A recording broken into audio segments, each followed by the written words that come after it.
When you're talking Martha Josey, you're talking about a living legend. She impacted barrel racing as nobody else has. Watch that turn off that second barrel.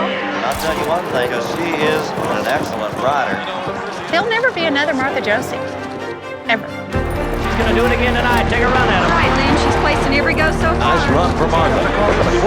1474. It takes a legend to make the National Finals Rodeo for 4 decades.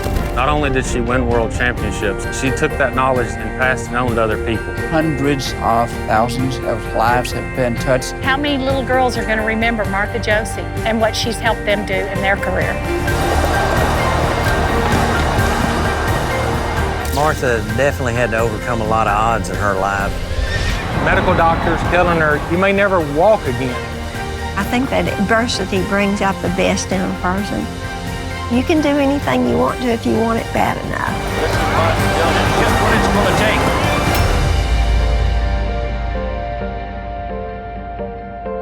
take. She is a Cinderella story.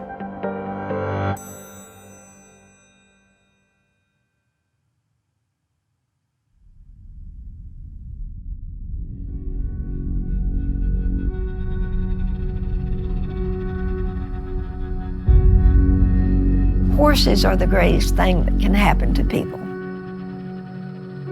Even as a little girl, that's all I wanted to do was ride, ride, ride. When you say Martha Josey, you're talking about a rider. You are talking about barrel racing, and she trains probably some of the greatest barrel horses in the world. One of the most special times in Martha's life was the 1980 NFR. You know, she's actually competing against people that she helped train. Get ready with Lynn McKenzie now. I'll tell you what, look at this horse run. This first NFR was... Lynn McKenzie and I are neck and tough. She's a student, so I'm really proud of her, but I want to beat her. Every young girl's dream, I think, is to make the NFR. At the end of the 10 rounds, whoever's got the most money won is your world champion.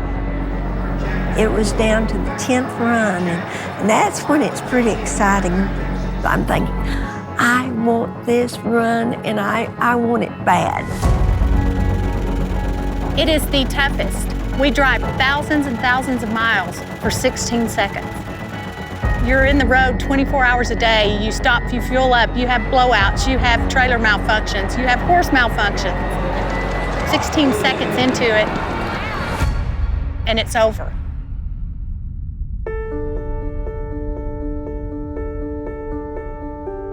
When I was born, my dad was in the quarter horse business and brought the very first quarter horse into East Texas.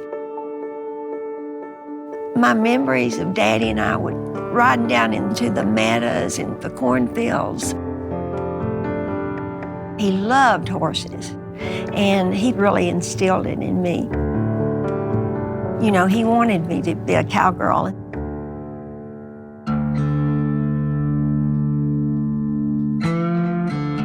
My dad, he passed away when I was only 10 years old.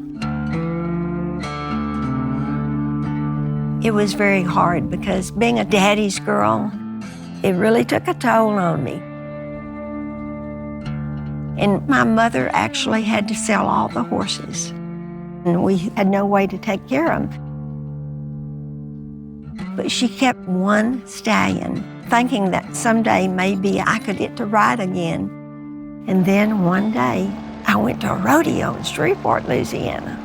And I thought, I don't belong up in the stands, I belong down there with the horses. The next day, I hunted up my daddy's old roping saddle. My horse had not been out of the stall for 8 years. Put that saddle on and found an old rusty barrel, and I started barrel racing. And my dream was to be that champion that my daddy wanted me to be. I said, I'm going to do this. I'm going to be a cowgirl. Barrel racing was just really getting started. Cowgirls were wanting to do something, and they knew that it was going to be hard riding bulls and broncs, but I did some of that too.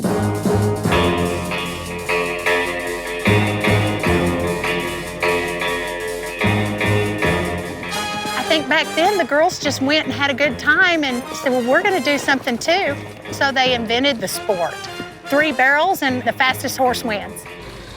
My mother had an old Buick that had 300,000 miles on it. I rented a trailer for $5 every time I'd go anyplace.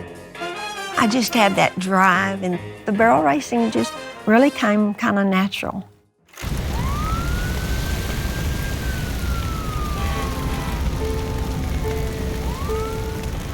At that time, my mother and I was living in my grandmother's house, and it burnt. Everything we had was in that home. That was a hard time in my life. For a senior in high school, that was very traumatic to lose your home and everything you had. Anytime you have the low, you need to go to the high. I thought, I've still got my horse. I'll still ride.